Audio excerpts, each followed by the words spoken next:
राष्ट्रवादी काँग्रेसचे वरिष्ठ नेते अजित पवार आपल्याबरोबर आहेत. आपण त्यांच्याशी चर्चा करतोय आणि नेता निवडीची प्रक्रिया येत्या काळामध्ये जर निवडणूक झाली तर कोण प्रमुख नेता असेल राष्ट्रवादी काँग्रेसचा, या दृष्टीने आपण चर्चा करत होतो. त्याच अनुषंगाने पुढचा प्रश्न, मुळात शरद पवार साहेबांचं जे नेतृत्व आहे त्याची जी धुरा आहे ती अजित पवार सांभाळणार की सुप्रिया सुळे सांभाळणार, या संदर्भात स्वतः पवार साहेबांना विचारल्यावर ते म्हणतात, अहो मी आहे अजून पुढची 5-6 वर्ष तरी मी सहजतेनं राजकारण करू शकेल. पण कोणाकडे ते नेतृत्व जाईल? मी तुम्हाला सांगू का, आता त्या चर्चेला काही अर्थ नाही.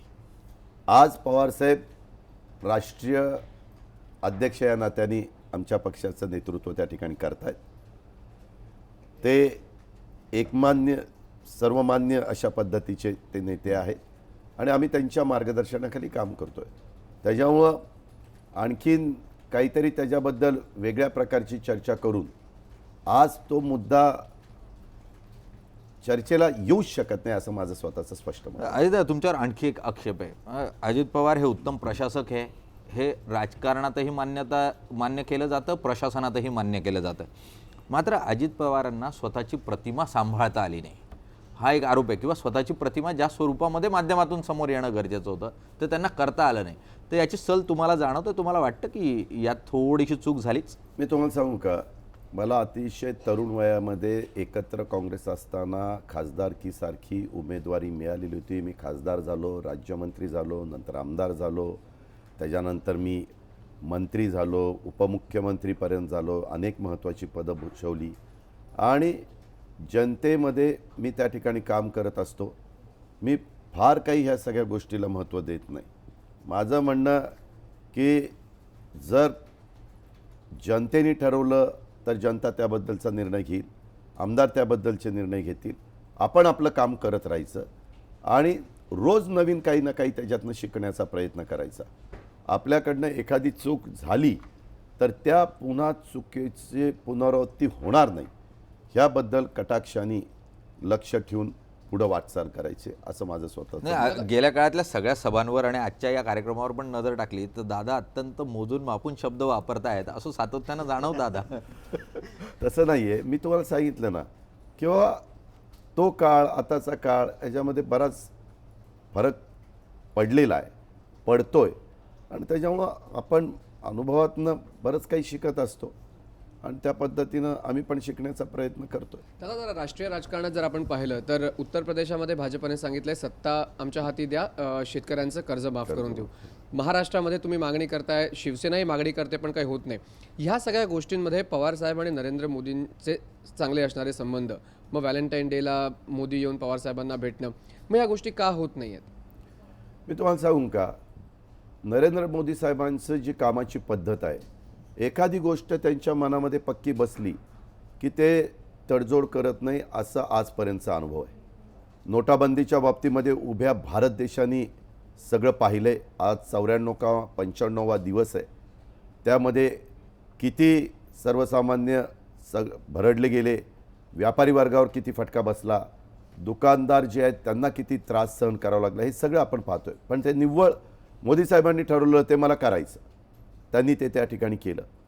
किंवा आज पण ते ज्या प्रकारे मार्केटिंग करतात, जाहिरातबाजी करतात, त्यांचा ठाम मत बनलेलं आहे की मार्केटिंग आणि जाहिरातबाजी जर आपण चांगल्या पद्धतीनं केली तर आपण जनतेच्या समोर सतत राहतो आणि जनता आपल्याला पाठीशी उभी राहते, असा त्यांचा समज झालेला आहे. आणि आता नोटाबंदीच्या वेळेस संपूर्ण देशातल्या जिल्हा मध्यवर्ती सहकारी बँकांचा पैसा जो घेण्यात आलेला नाही, अजूनही घेतला नाही, ते अजूनही त्यांच्याकडे 1000 आणि 500च्या नोटा सगळ्यांच्याकडे पडून आहेत, सगळ्या राज्यातल्या आणि देशातल्या जिल्हा मध्यवर्ती सहकारी बँकांना.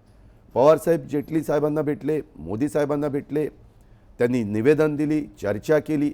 ते म्हणतात की मी RBI गव्हर्नरांना चर्चा करून काय तो निर्णय घेतो.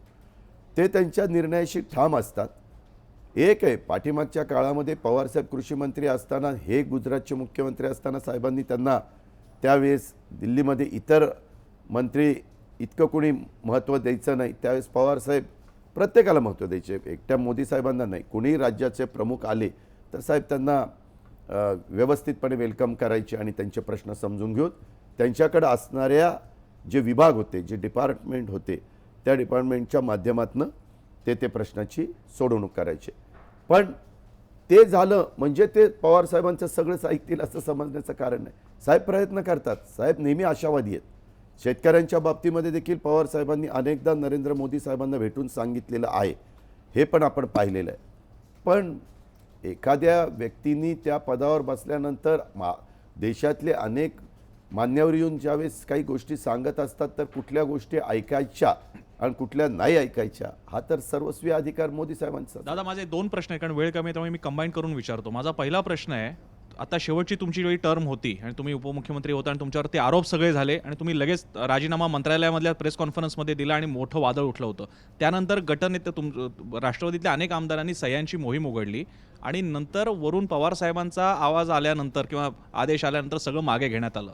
हा काय फसलेलं बंड होता? ही नेमकी राष्ट्रवादी काँग्रेसमधली काय प्रोसेस होती ज्याच्याबद्दल गूढ अजूनही तयार आहे? हा माझा पहिला प्रश्न. आणि दुसरा प्रश्न, एवढे ते काय 1000 कोटीचे तुमच्यावरती आणि तटकरेंवरती वगैरे आरोप झाले, तर तसं त्या संदर्भात आता मुख्यमंत्री पण काही बोलत नाही, ज्यांनी सगळं अगदी लावून धरला होता, गाडाभर सगळं कागदपत्र आणली होती, त्याचं काय झालं? पहिल्या प्रश्नाच्या संदर्भामध्ये पेपरमध्ये सातत्याने ज्यावेळेस बातम्या यायला लागल्या आणि 0.01%च इरिगेशन झालेलं आहे असं ज्यावेळेस पुढं आलं त्यावेळेस मी पण माणूस आहे, मलाही काही मन आहे, मलाही काही गोष्टीच्या वेदना होतात. आणि त्यावेळेस मी इतका वैतागून गेलो. मी पवारसाहेबांना ते सगळे पेपर मी रोज वाचत होतो. माझी मानसिकता मी तयार केलेली होती, मी कोणालाही सांगितलेलं नव्हतं. माझे आमदार, माझे सहकारी सगळे माझ्यावर नाराज झाले, तुम्ही आम्हाला सांगायला पाहिजे होतं. मी पवारसाहेबांना फोन केला आणि सांगितलं की मला राजीनामा द्यायचा आहे, मला त्या पदावर राहायचं नाही आणि जे काही आरोप होत आहेत त्याच्या संदर्भामध्ये वस्तुस्थिती जोपर्यंत महाराष्ट्रातल्या जनतेच्या समोर येत नाही तोपर्यंत मी त्या पदावर राहणार नाही.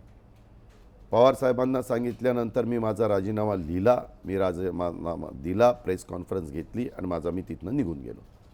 हे गेल्यानंतर ते सगळं वादळ उठलं, ते बाकीच्यांनी ते राजीनामा वगैरे. मी कुठला दबाव आणण्याच्या करता तो निर्णय घेतलेला नव्हता. तो निर्णय मी माझ्या सद्विवेक बुद्धीला स्मरून घेतलेला होता. त्याबद्दल माझ्यावर कुणाचाही प्रेशर नव्हतं किंवा काही नव्हतं. आणि नंतर आपण माधवराव चितळेंच्या अध्यक्षतेखाली समिती केली. वेगवेगळ्या क्षेत्रातले मान्यवर म्हणजे फायनान्सची एक नावाजलेली व्यक्ती, इरिगेशनची एक नावाजलेली व्यक्ती, असे वेगवेगळे त्यांना टीम ती केली आणि त्यांनी 3-1 महिन्यामध्ये ती श्वेतपत्रिका तयार केली. त्याच्यात 6% इरिगेशन ह्या सगळ्या कामातनं वाढलं हे पुढं आलं. त्याला जेवढी प्रसिद्धी मिळायला पाहिजे तेवढी प्रसिद्धी दिली गेली नाही. ते आल्यानंतर ज्यावेळेस प्रसिद्ध झालं त्यावेळेस मी पुन्हा मंत्रिमंडळामध्ये गेलो. त्याच्यामुळं मला कुणी दबावच आणलेला नव्हता. हा झाला तो प्रश्न निकाली निघाला. आणि नंतरच्या काळामध्ये जे आरोप झाले ते आरोप ज्यांनी केले होते ते भाजप शिवसेनेवाले होते. त्या काळामध्ये देखील आम्ही म्हणत होतो की बाबा आम्ही त्याच्यामध्ये दोषी नाही. मी सरकार चालवत असताना 15 वर्ष कॅबिनेट मंत्री आणि उपमुख्यमंत्री आणि 2 वर्ष राज्यमंत्री, 17 वर्ष मी सरकारमध्ये काम केलं. कधीही सेक्रेटरीने जी फाईल माझ्याकडे पाठवली त्या फाईलवर ओव्हर रूल करून हे असं नाही असंच केलं पाहिजे असं मी कधी केलं नाही. तुम्ही प्रशासनातल्या IAS किंवा IPS ऑफिसरांना विचारा. एखादी गोष्ट IPS ऑफिसरनी मला सांगितली की अजित पवार ह्या बाबतीमध्ये तिथली कायदा सुव्यवस्था चांगले ठेवण्याच्या करता हे असंच करणं जास्त गरजेचं आहे, योग्यतेचं आहे. मी त्यालाच पाठिंबा दिला. त्याच गोष्टीच्या पाठीशी मी उभा राहिलो. किंवा IAS ऑफिसरांनी पण ह्याच्यातून राज्याचं, डिपार्टमेंटचं आणि एकंदरीत अडचण आहे असं सांगितल्यानंतर मी कुठल्याही गोष्टीच्याबद्दल आग्रही राहिलेलो नाही. मी फार पॉझिटिव्ह विचाराचा कार्यकर्ता आहे.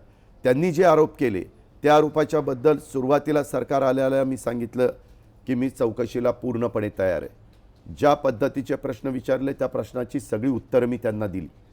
त्यांनी एकदा तर वरळीच्या ऑफिसमध्ये माझी 5 तास चौकशी केली. मी कधी कायद्यापेक्षा अजित पवार पण श्रेष्ठ नाही, कुठलीच व्यक्ती श्रेष्ठ नाही. कायदा सगळ्यांना सारखा समान. आणि त्याच्यामुळं त्यांनी ज्या ज्या गोष्टी विचारल्या त्याबद्दलची माहिती मी त्या ठिकाणी दिलेली आहे. आता पुढचं काय आहे ते त्यांनी निर्णय घ्यायचा.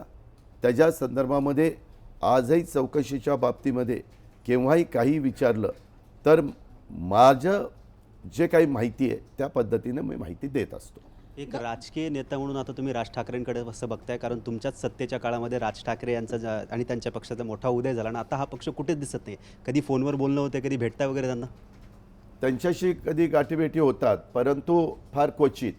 आणि आम्ही दोघं भेटल्यानंतर फार राजकीय तुमच्या पक्षाचं कसं चाललं आणि माझ्या पक्षाचं कसं चाललं असली चर्चा करत नाही. ते त्यांच्या पक्षाचे प्रमुख आहेत, त्यांनी त्यांच्या पक्षाच्याबद्दल काय भूमिका घ्यावी आणि काय निर्णय घ्यावेत हा सर्वस्वी त्यांचा अधिकार आहे. आमच्या पक्षाच्या बाबतीमध्ये मी एकटा निर्णय घेणारा नाही आहे. आदरणीय पवारसाहेब, सुनीलजी तटकरे असे सगळे आमचे खालची टीम आहे आणि मग अंतिम निर्णय पवारसाहेब देत असतात.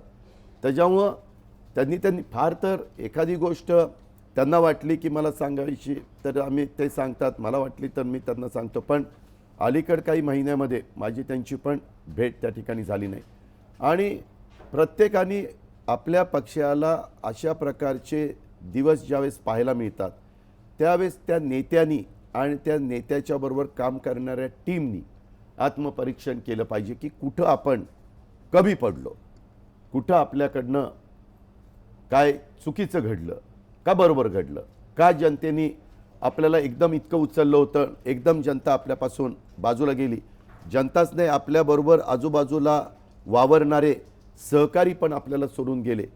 ह्याच्याबद्दलचा विचार जनतेने आपलं स्वतःचंच आत्मपरीक्षण करून करायचा असतो. ते त्यांनी करावा, तो मीही करावा असं आता माझं मत. एक लाईटर नोटवरती एक प्रश्न विचारतो. मध्ये कुठल्या तरी भाषणामध्ये तुम्हाला अचानक फोन आला आणि तुम्ही त्याला म्हणालात मी त्याला सांग, अजितनी सांगितलंय. आणि त्याच्यानंतर तुम्ही असंही म्हणालात की हे राजकारणात हे असंच चालतं. हे राजकारणात असंच नक्की चालतं का? मी तुम्हाला सांगू का, राजकारणामध्ये काही गोष्टी ह्या चालतात, त्याच्यामध्ये काय आपण निर्णय घेतल्यानंतर त्याचा फायदा आपल्या पक्षाला होणार आहे. शेवटी मी आपल्याला स्पष्ट सांगतो, आम्ही कोणी साधू संत नाही आहे. आम्ही सरकार आमचं यावं, जिल्हा परिषद आमची यावी, तालुका पंचायत महानगरपालिका आमची यावी म्हणून आम्ही पण प्रयत्न करतो, इतर पण राजकीय पक्ष प्रयत्न करत असतात. आणि त्याच्यातनं ज्या खेळ्या चालतात त्या खेळ्या जनतेला सांगण्याचं काही कारण नाही, त्या अंतर्गत खेळ्या असतात. आणि त्याच्यातून आपल्या पक्षाला काय मायलेज मिळणार आहे, काय त्याच्यातनं आपल्या पक्षाच्या एकंदरीत पुढच्या वाटचालीला मदत होणार आहे, किंवा आपल्या जवळच्या सहकाऱ्यांच्या इमेजवर त्याचा कशा पद्धतीनं परिणाम होणार आहे, ह्या सगळ्या गोष्टी करून त्याच्यामध्ये निर्णय घेतले जातात. आणि म्हणून त्यावेळेस कुठला तरी कोणाला तरी किंवा तू लास्ट क्षणापर्यंत बिनविरोध आम्हाला बिनविरोध ती निवडणूक करायची होती आणि तू 3 वाजायला 5 मिनटं कमी असेपर्यंत फॉर्म काढू नको, इतरांना कळलं पाहिजे तू उभा राहतोयस आणि मग बाकीचे फॉर्म काढतील. आणि मग ते फॉर्म निघाल्यानंतर 5 मिनटं कमी असताना तुझा फॉर्म काढ मन अनापोज होईल, असं ते जरा गोष्ट होती म्हणून ते बोललो होतो. सातारा राष्ट्रवादीचा बालेकिल्ला आहे, त्या ठिकाणी उदयनराजे भोसले तुमचे खासदार आहेत. पण त्यात उदयनराजे भोसलेने त्या ठिकाणी सातारा विकास आघाडीच्या माध्यमातून जिल्हा परिषदेला काही उमेदवार उभे केलेत. हे नेमकं काही प्रकरण आहे? मी तुम्हाला सांगू का, त्या सातारा जिल्ह्यातल्या कुठल्याही राजकीय बाबतीमध्ये ज्यावेळेस उदयनराजेंचा प्रश्न येतो त्यावेळेस आदरणीय पवारसाहेब स्वतः त्याच्यामध्ये लक्ष घालत असतात. आणि उदयनराजेंचा संबंध नसतो त्यावेळेस शशिकांत शिंदे, रामराजे नाईक निंबाळकर, मी, बाळासाहेब पाटील किंवा विक्रमसिंह पाटणकर किंवा सगळे बाकीचे मकरंद पाटील, शिवेंद्रराजे भोसले असे सगळे मिळून बसून सुनील माने वगैरे त्या ठिकाणी निर्णय घेत असतात. अशा प्रकारे तिथं निर्णय घेत असताना, खासदारकीची उमेदवारी देत असताना वरिष्ठ पातळीवर हे निर्णय त्या ठिकाणी होत असतात. त्याच्यावर त्यांनी जी भूमिका घेतली ती भूमिका घेतल्यानंतर ही गोष्ट कदाचित वरिष्ठांच्या कानावर गेली असेल, वरिष्ठ त्याबद्दलचा निर्णय त्या ठिकाणी घेतला. अजित पवारजी, मुख्यतः जर आपण बघितलं तर तुम्ही या पिढीचे नेते आहात. उद्धव ठाकरे असतील, अजित पवार असतील, राज ठाकरे असतील, ही एक पिढी आहे राजकारणाची. आणि या प्रत्येक पिढीला म्हणजे आदित्य ठाकरे हे उद्धव ठाकरेंची पुढची पिढी म्हणून राजकारणात दिसतीये. तिकडे राज ठाकरेंचा मुलगा तोही आता राजकारणाच्या अबक गिरवताना बघायला मिळतो.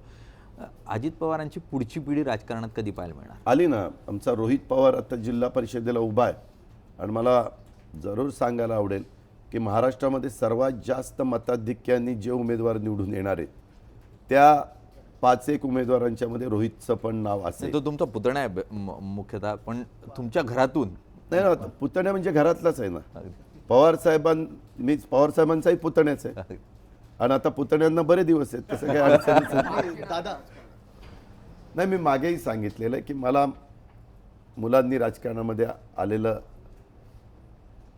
त्यांनी येऊ नये असं माझं स्वतःचं मत आहे. मी जे राजकारण जवळनं पाहिलेलं आहे त्याच्यामध्ये फॅमिली लाईफ राहत नाही, त्याच्यामध्ये किती कष्ट घेतले, काय घेतले.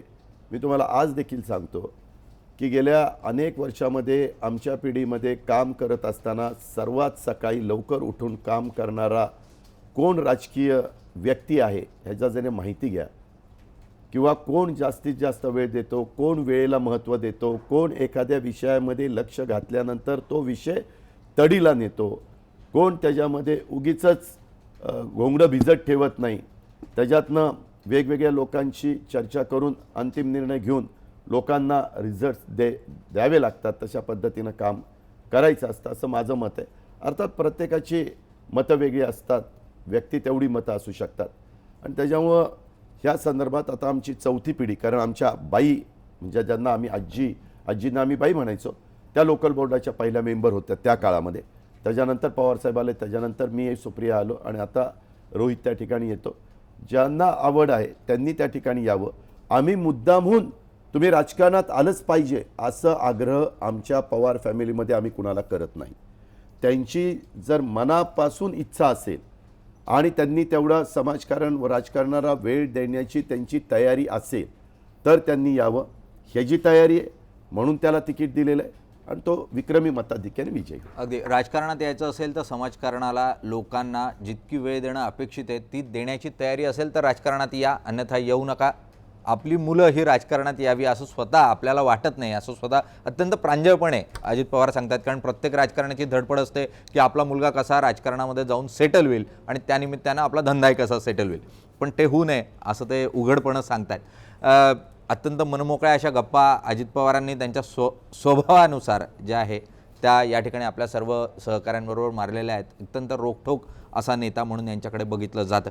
आणि वेळेचं जे अगोदर म्हणालेत की ते सकाळी सर्वात अगोदर कोण दिवस सुरू करतो, तर मी स्वतः त्याचा अनुभव घेतलेला आहे. 7 वाजता म्हणजे 7 वाजता लोकांना भेटायला सुरुवात अजित पवार करतात हे सर्वांनाच पाहायला मिळालेलं आहे. त्यामुळे साहजिक आहे पुढच्या काळामध्ये जर विधिमंडळामध्ये पुन्हा नेता निवडीची प्रक्रिया राबवली गेली तर एक प्रमुख नेता म्हणून अजित पवारांचं नाव समोर असेल आणि ते मुख्यमंत्री पदाचे उमेदवार म्हणूनही लढताना आपल्याला पाहायला मिळू शकतात. त्यामुळे त्यानंतर त्यांना पुन्हा एकदा आपण न्यूजरूममध्ये बोलवूच, पण तोपर्यंत इथेच थांबूयात. बघत राहा जय महाराष्ट्र.